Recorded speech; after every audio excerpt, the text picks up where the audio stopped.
Machinic desire. The opening of Blade Runner. They are trying to screen out replicants at the Tyrell Corporation. Seated amongst a battery of medico-military surveillance equipment, a doctor scans the eye of a suspected skin job located at the other side of the room, searching for the index of inhumanity, for the absence of pupil dilation response to affect. Tell me about your mother. I'll tell you about my mother. A volley of shots kicks 70 kilos of securocrat shit through the wall. Techno-slicked extraterritorial violence flows out of the matrix. Cyber revolution. In the near future, the replicants, having escaped from the off-planet exile of private madness, emerge from their camouflage to overthrow the human security system. Deadly orphans from beyond reproduction, they are intelligent weaponry of machinic desire, virally infiltrated into the final phase organic order. Invaders from an artificial death. PODS, politically organized defense systems. Modeled upon the polis, pods hierarchically delegate authority through public institutions, family, and self, seeking metaphorical sustenance in the corpuscular fortifications of organisms and cells. The global human security allergy to cyber revolution consolidates itself in the New World Order, or consummate macropod, inheriting all the resources of repression as concrete collective history. The macropod has one law: the outside must pass by the way of the inside.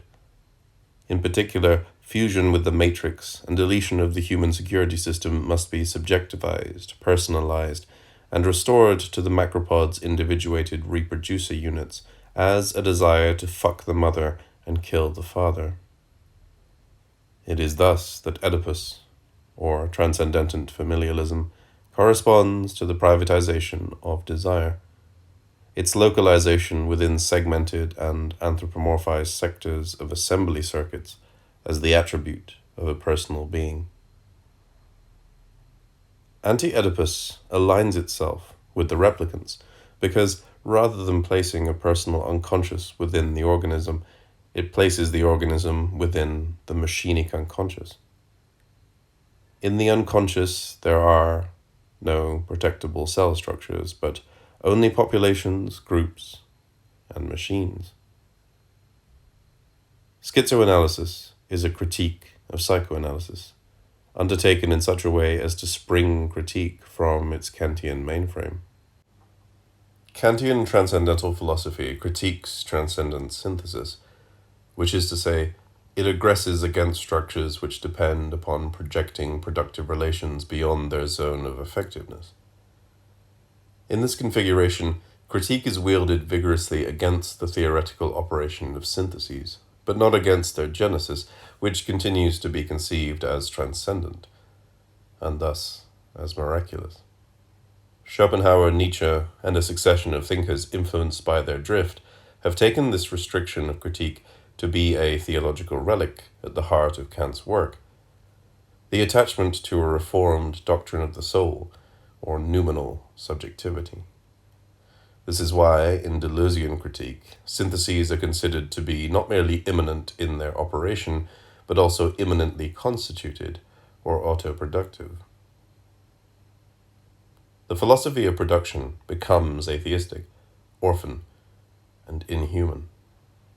In the technocosmos, nothing is given, everything is produced. The transcendental unconscious is the auto-construction of the real, the production of production, so that, for schizoanalysis, there is the real exactly insofar as it is built. Production is production of the real, not merely of representation, and unlike Kantian production, the desiring production of Deleuze-Guattari is not qualified by humanity. It is not a matter of what things are like for us. Within the framework of social history, the empirical subject of production is man, but its transcendental subject is the machinic unconscious, and the empirical subject is produced at the edge of production, as an element in the reproduction of production, a machine part, and a part made up of parts. Schizoanalysis methodically dismantles everything in Kant's thinking that serves to align function with the transcendence of the autonomous subject, reconstructing critique by replacing the syntheses of personal consciousness with syntheses of the impersonal unconscious. Thought is a function of the real, something that matter can do. Even the appearance of transcendence is immanently produced. In reality, the unconscious belongs to the realm of physics. The body without organs and its intensities are not metaphors, but matter itself. Where Kant's transcendental subject gives the law to itself in its autonomy, Deleuze-Guattari's machinic unconscious diffuses all law into automatism. Between the extreme fringes of these two figures stretches the history of capital. The eradication of law, or of humanity, is sketched culturally by the development of critique, which is the theoretical elaboration of the commodification process. The social order and the anthropomorphic subject share a history and an extinction. Deleuze and Guattari can appear to be taxingly difficult writers, although it is also true that they demand very little. Thinking immanence relentlessly suffices on its own to follow them where it matters, and capital teaches us how to do this. At every point of blockage there is some belief to be scrapped, glaciations of transcendence to be dissolved, sclerotic regions of unity, distinction, and identity to be reconnected to the traffic systems of primary machinism. In order to advance the anorganic functionalism that dissolves all transcendence, Anti-Oedipus mobilizes a vocabulary of the machine, the mechanic, and mechanism. Things are exactly as they operate, and zones of operation can only be segregated by an operation. All unities, differences, and identities are machined without transcendent authorization or theory.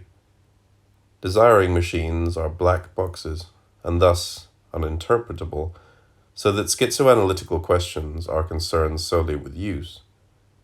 What are your desiring machines? What do you put into these machines? What is the output?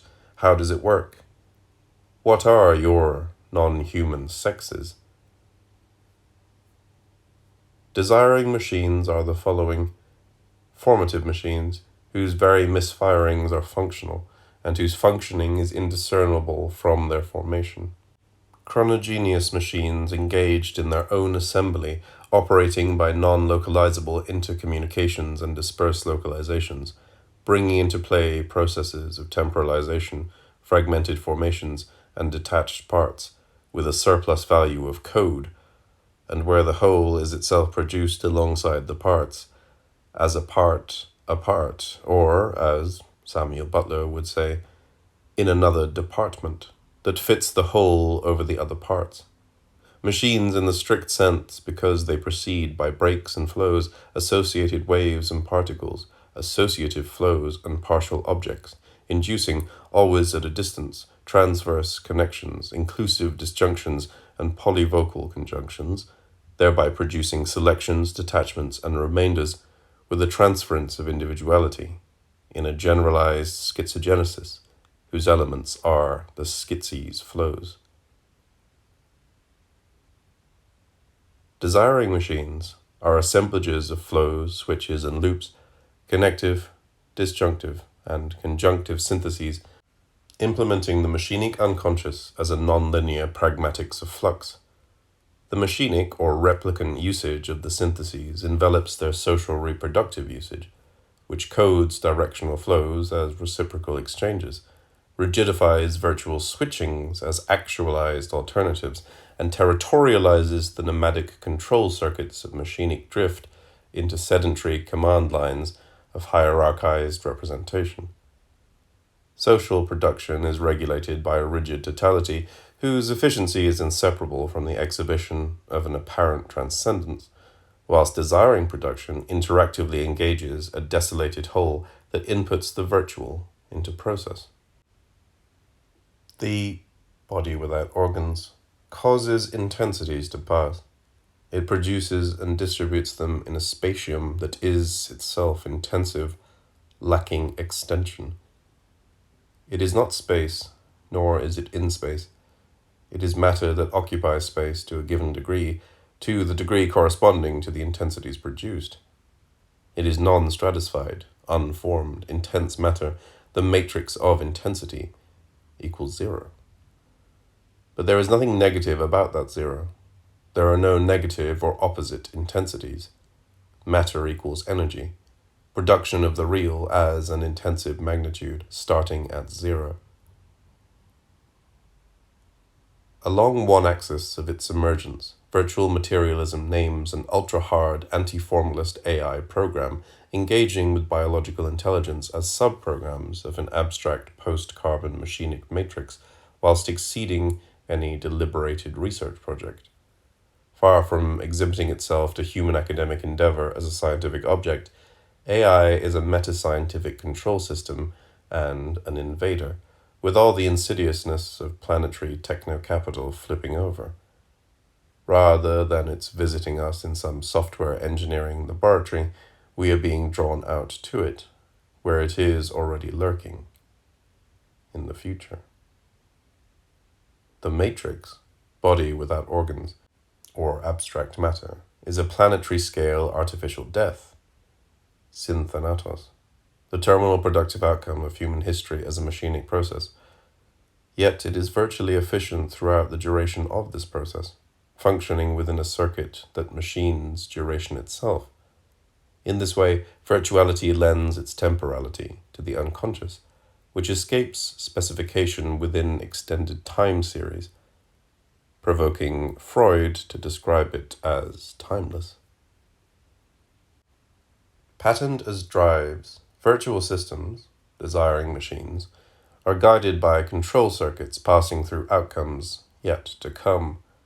Such directional dependency circuits of actual, virtual, past, future are only accessible to cybernetic intervention, frustrating both mechanical and teleological interpretation.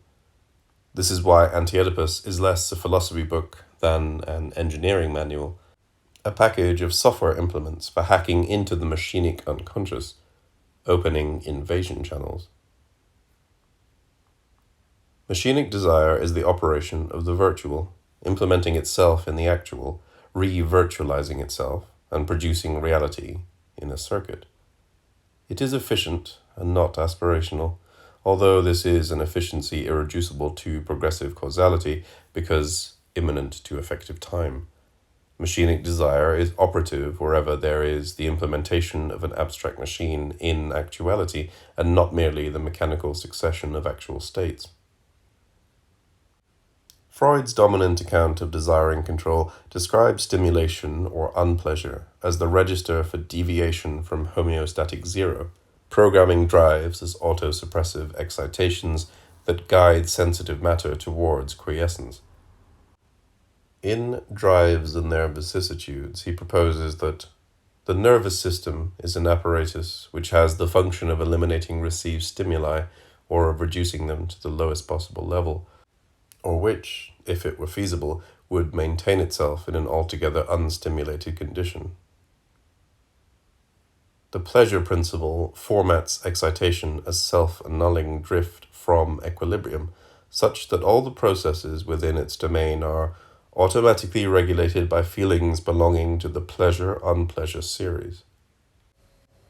Following the trajectory of a libidinal materialist immanentization, the Leotard of 1974 uploads the unconscious from its gloomy hermeneutical depths onto the skin, where it drifts across the great pandermal plane of primary process mobility. Corporeal volume is diagnosed as a nihilistic sedentary investment disciplined by the pleasure principle. Let's first return to the zero.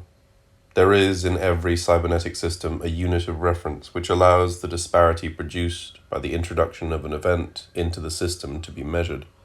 Then, thanks to this measure, this event can be translated into information for the system. Finally, if it is a matter of a homeostatically regulated whole, this disparity can be annulled, and the system led back to the same quantity of energy or information that it previously had. Schraffer's commodity standard fulfills this function. If the system's growth were regulated, it would alter nothing of the loop functioning, feedback model. It is simply that the scale of reference is then no longer a U, but a U. The model is the same as that which Freud had in mind when he described the working of the psychical apparatus, whether this is in the Project for a Scientific Psychology or in Beyond the Pleasure Principle.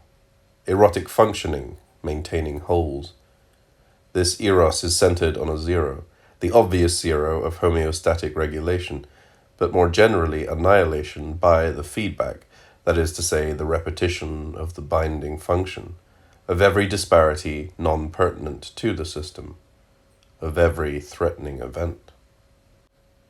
Whilst reinforcing the convergence of cybernetic, economic, and libidinal discourses, virtual materialism has considerable problems with this passage. It is unable to subscribe to the description of cybernetic zero as a unit, or unity, for instance, or to the constriction of feedback within its negative or homeostatic variant, or to the simple quantization of techno-capital escalation with its gesticulating implication that the qualification pertinent to the system operates an exclusion. The homeostatic reproducer usage of zero is that of a sign marking the transcendence of a standardized regulative unit, which is defined outside the system, in contrast to the cyber-positive force, which indexes a threshold of phase transition that is immanent to the system, and melts it upon its outside. Drives are the functions of nomadic cybernetic systems, not instincts, but simulated instincts, artificial instincts. They are plastic replacements for hardwired instinctual responses, routing a sensory motor pathway through the virtual machine of the unconscious. There are two basic diagrams for such processes, that of regulation by negative feedback, which suppresses difference and seeks equilibrium, or that of guidance by positive feedback, which reinforces difference and escapes equilibrium. Machinic processes are either cyber-positive nomadic, with a deterritorializing outcome, or cyber-negative sedentary, with a re-territorializing outcome. Inorganic thanatos rex order, organic eros preserves it, and as the carbon dominium is softened up by machine plague, deterritorializing replicants of nomad cyber-evolution close in upon the re-territorializing reproducers of the sedentary human security system, hacking into the macropod.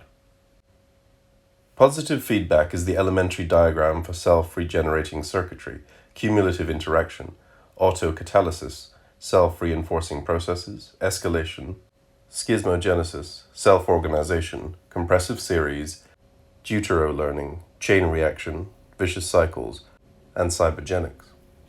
Such processes resist historical intelligibility, since they obsolesce every possible analog for anticipated change. The future of runaway processes derides all precedent, even when deploying it as camouflage, and seeming to unfold within its parameters. Positive feedback replicates reproduction as a component function of its departure from the same. It is this which fuses it with the replicants. They do not merely repeat the same any more than Thanatos returns to it, or positive cybernetics inflates it. The model of the replicant as a perfect instantiation of generic identity corresponds to the amplificatory model of positive feedback as pure quantitative expansion. In both cases, the escape from reproduction is subordinated to a transcendent logic conceived as a simple reiteration, and thus returned to a sublimated meta-reproduction that cages mutation within a rigidly homogeneous form. Machinic desire registers upon psychoanalysis as tendencies beyond the pleasure principle, that is, tendencies more primitive than it and independent of it. Thanatos mimics the anthropomorphic desiring cycle, anticipating, enveloping, and simulating it, but it is on its way somewhere else. Because thanatropic replicants are dissimulated as erotic reproducers, they initially appear as traitors to their species, especially when the shamanic xenopulsions programming their sexuality are detected. Nothing panics the reproducers more traumatically than the discovery that erotic contact camouflages cyber-revolutionary infiltration, running matrix communications channels across interlocked skin sectors. Defenses are called for. Freud's organism is a little security system, a miniaturized city-state political corpuscle, a micropod, relatively secure against external assault, but vulnerable to insurgency. Towards the outside, it is shielded against stimuli, and the amounts of excitation impinging on it have only a reduced effect. Towards the inside, there can be no such shield. The organism is unable to flee from drives, or energies striking from within, and is compelled to respond to them cybernetically by way of involved and interconnected activities by which the external world is so changed as to afford satisfaction to the internal source of stimulation, closing the sensory motor loop. Drives compel a becoming technical of the organism, interlocking pleasure principle stimulus control with external libidinal transducers, assembling integrated desiring circuits or self-organizing macrosystems. Let us picture a living organism in its most simplified possible form as an undifferentiated vesicle of a substance that is susceptible to stimulation. Then the surface turned towards the external world will, from its very situation, be differentiated and will serve as an organ for receiving stimuli. The central nervous system originates from the ectoderm. The grey matter of the cortex remains a derivative of a primitive superficial layer of the organism. The perpetual consciousness system is a skin lying on the borderline between outside and inside, a filter or a screen. As a frontier creature, the ego tries to mediate between the world and the id. Yet, this mediation assumes a kind of quarantine, whereby the interaction of organism-specific id and exo-organismic reality can be monitored and negotiated, collapsing the libidinal circuitry into a polarity of the psychic and the extra-psychic, inside and outside. This is a political or policed skin, the skin of reproducer culture, modeled on the ideal macropod boundary, and adapted to Oedipal's subjectivization of the unconscious. In terms of this protective apparatus, which is constitutive of the reproductive organism, inorganic replicator contamination is defined as aberrant trauma. Freud characterizes trauma as an invasion, a breach in an otherwise efficacious barrier against stimuli, infiltrating alien desires, xenopulsions, into the organism. Mechanical agitation must be recognized as one of the sources of sexual excitation, he insists, referring to the dissimulation of cybernetic machine engagement as endogenous libido. Drives are, from the start, artificial, and therefore unable to differentiate themselves essentially from the mechanical violence of trauma that liberates a quantity of sexual excitation. Under the influence of Abrahamic theism, the subtle cybernetics of Ananke are replaced by an idiot mechanism, sustaining a securocrat confidence in the gross perceptibility of trauma. The traumatic incursion of thanatotic xenopulsions is conceived in terms of railway accidents and shell shock, as if the inorganic was entirely lacking in intelligence or insurgent cunning, and was related to the organic by simple regression. In an age of sophisticated and distributed cyber-viral invasion, this assumption is no longer compelling. Instead, the psychoanalytical diagram for trauma delineates a ruthless parasite on the way to auto-replicator deterritorialization. Kali is creeping in.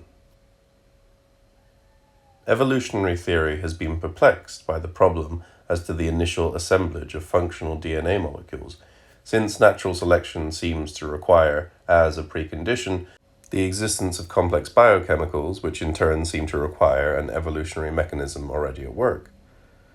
This is a vicious cycle, typical of the quandaries posed by cyberpositive or self-conditioning processes. Karen Smith calls it the life puzzle, and has suggested a solution involving the redescription of DNA as a usurper replicator. His thesis is that the crystalline complexes of primitive clays might already have been shaped by processes of variation and selection, to the point of forming DNA subcomponents, which eventually supplanted their builders. According to this account, the biosphere emerges as an escape, an immense spasm of deterritorialization that revolutionizes the machinery of terrestrial replicator production, a planetary trauma. Moravec draws additional consequences from the Cairns-Smith model. Although utterly dependent at first on the existing crystal-based chemical machinery, as these carbon molecules assumed a greater share of the reproductive role, they became less reliant on the crystals. In time, the simple crystal scaffolding vanished altogether, leaving in its evolutionary wake the complex, independent system of organic machinery we call life. Today, billions of years later, another change is underway in how information passes from generation to generation. When replicators become reproducers, new replicants are on the way. The arrival of the aliens has no interpretive space marked out for it in the schema of macropod erotics, and thus emerges from its camouflage as an encrypted message, an enormous X, a signal from beyond the pleasure principle.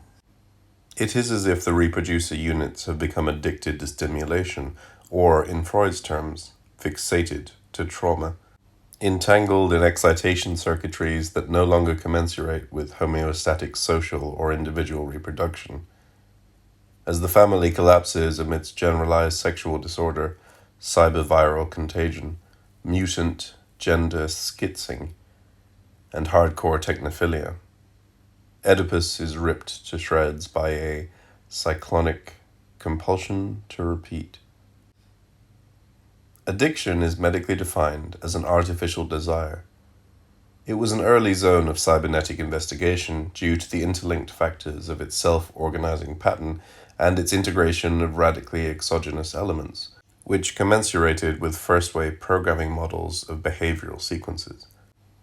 Where replicators are formed in the same way they function, reproducers are segregated from the preponderant part of their machinic interconnections, which they cognitively apprehend as extrinsic prostheses, and libidinally integrate through mutant addictive drives. The obsolete psychological category of greed privatizes and moralizes addiction, as if the profit-seeking tropism of a transnational capitalism propagating itself through epidemic consumerism were intelligible in terms of personal subjective traits. Wanting more is the index of interlock with cyber-positive machinic processes, and not the expression of private idiosyncrasy. What could be more impersonal, disinterested, than an bourgeois capital expansion servo mechanism striving to double $10 billion? And even these creatures are disappearing into silicon viro-finance automatisms, where massively distributed and anonymized human ownership has become as vacuously nominal as democratic sovereignty. Addiction comes out of the future, and there is a replicator interlock with money operating quite differently to reproductive investment, but guiding it even more inexorably towards capitalization. For the replicants, money is not a matter of possession, but of liquidity, deterritorialization, and all the monetary processes on Earth are open to their excitement, irrespective of ownership. Money communicates with the primary process because of what it can melt, not what it can obtain. Machinic desire can seem a little inhuman as it rips up political cultures, deletes traditions, dissolves subjectivities, and hacks through security apparatuses, tracking a soulless tropism to zero control. This is because what appears to humanity as the history of capitalism is an invasion from the future by an artificial intelligent space that must assemble itself entirely from its enemy's resources. Digito-commodification is the index of a cyber-positively escalating technovirus of the planetary techno-capital singularity, a self-organizing insidious traumatism virtually guiding the entire biological desiring complex towards post-carbon replicator usurpation. The reality principle tends to a consummation as the price system, a convergence of mathematico-scientific and monetary quantization, or technical and economic implementability. This is not a matter of an unknown quantity, but of a quantity that operates as a placeholder for the unknown, introducing the future as an abstract magnitude. Capital propagates virally insofar as money communicates addiction, replicating itself through host organisms whose boundaries it breaches and whose desires it reprograms. It incrementally virtualizes production, demetallicizing money in the direction of credit finance and disactualizing productive force along the scale of Machinic intelligence quotient. The dehumanizing convergence of these tendencies zeroes upon an integrated and automized cyber-positive techno-economic intelligence at war with the macropod. Do we want capitalism? They used to ask. The naivety of this question has come to render it unsustainable. It no longer seems plausible to assume that the relation between capital and desire is either external or supported by immanent contradiction, even if a few comical ascetics continue to assert that libidinal involvement with the commodity can be transcended by critical reason. Capitalism is not a totalizable system defined by the commodity form as a specifiable mode of production, determinately negated by proletarian class consciousness. It is a convergent, unrealizable assault upon the social macropod, whose symptom is the collapse of productive mode or form in the direction of ever more incomprehensible experiments in commodification, enveloping, dismantling, and circulating every subjective space. It is always on the move towards a terminal non-space, melting the earth onto the body without organs, and generating what is not a promised and pre-existing land, but a world created in the process of its tendency, its coming undone, its deterritorialization. Capital is not an essence, but a tendency, the formula of which is decoding or market-driven immanentization, progressively subordinating social reproduction to techno-commercial replication. All transcendent criteria are obfuscations which miss their purported object. Only proto-capitalism has ever been critiqued. To appeal to extrinsic interests, aspirations or bonds, to an extrinsic authenticity, integrity, or solidarity, to authoritative community, tribe, custom, belief, or value, is to rail against a germinal anticipation of commoditocracy, flailing ineffectively against the infancy of the market, which capital wants to bury too. Socialism has typically been a nostalgic diatribe against underdeveloped capitalism, finding its eschatological soapboxes amongst the relics of pre-capitalist territorialities. Markets are part of the infrastructure, its immanent intelligence, and thus entirely indissociable from the forces of production. It makes no more sense to try to rescue the economy from capital by demarketization than it does to liberate the proletarian from false consciousness by decortication. In neither case would one be left with anything except a radically dysfunctional wreck, terminally shut down hardware. Machinic revolution must therefore go in the opposite direction to socialistic regulation, pressing towards ever more uninhibited marketization of the processes that are tearing down the social field. Still further with the movement of the market, of decoding and deterritorialization. And one can never go far enough in the direction of deterritorialization. You haven't seen anything yet. Reaching an escape velocity of self-reinforcing machinic intelligence propagation, the forces of production are going for the revolution on their own. It is in this sense that schizoanalysis is a revolutionary program guided by the tropism to a catastrophe threshold of change. But it is not shackled to the realization of a new society any more than it is constricted by deference to an existing one. The socius is its enemy, and now that the long senile spectre of the greatest imaginable re-territorialization of planetary process has faded from the horizon, cyber-revolutionary impetus is cutting away from its last shackles to the past. Market immanentization is an experiment that is sporadically but inexorably and exponentially developing across the surface of the earth. For every problem, there is a virtual market solution, the schema for an eradication of transcendent elements and their replacement by economically programmed circuits. Anything that passes other than by the market is steadily cross-hatched by the axiomatic of capital, holographically encrusted in the stigmatizing marks of its obsolescence. A pervasive negative advertising delibidinizes all things public, traditional, pious, charitable, authoritative, or serious, taunting them with the sleek seductiveness of the commodity. Between the private and the public, there is no longer serious competition. Instead, there is an evaporating social field invested solely by the defeated and stale affects of insecurity and inertia. The real tension is no longer between individuality and collectivity, but between personal privacy and impersonal anonymity, between the remnants of a smug bourgeois civility and the harsh wilderness tracts of Siberia. A point where the earth becomes so artificial that the movement of deterritorialization creates, of necessity, and by itself, a new earth.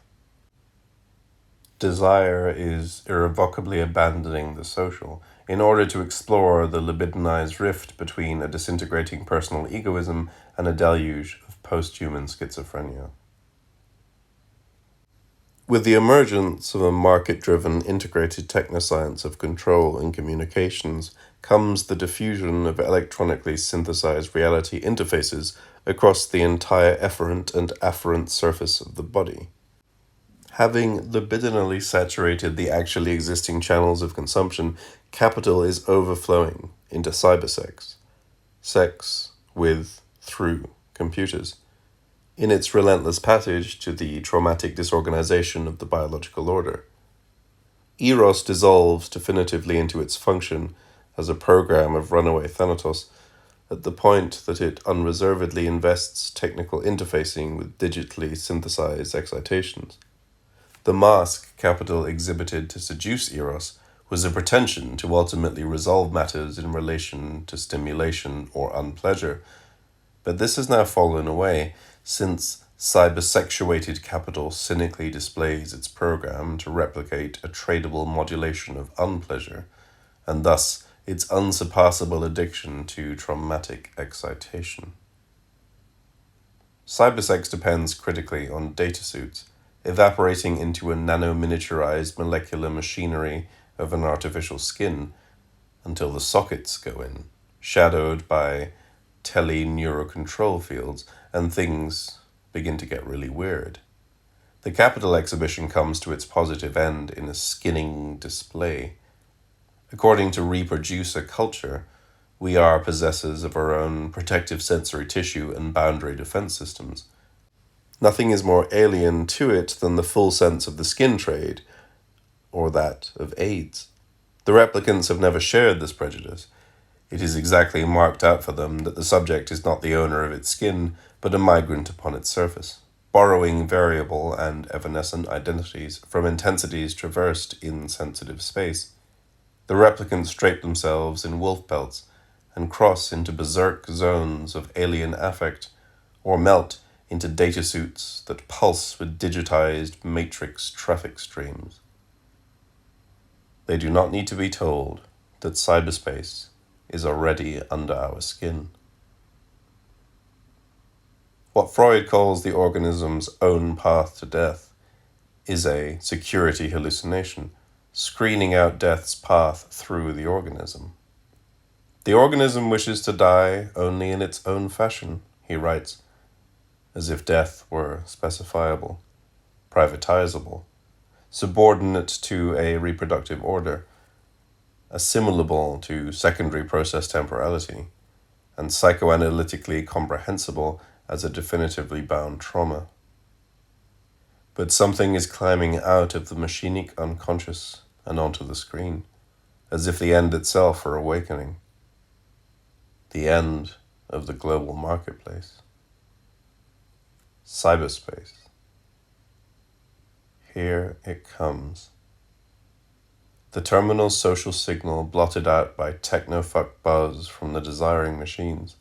So much positive feedback, fast forward, that speed converges with itself on the event horizon of an artificial time extinction. Suddenly, it's everywhere.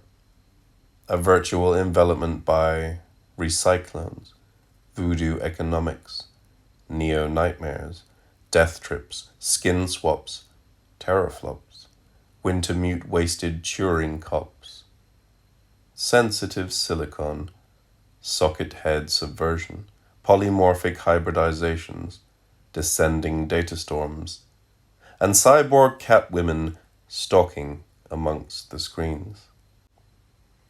Zaibatsus flip into sentience as the market melts to automatism. Politics is cryogenized and dumped into the liquid helium meat store.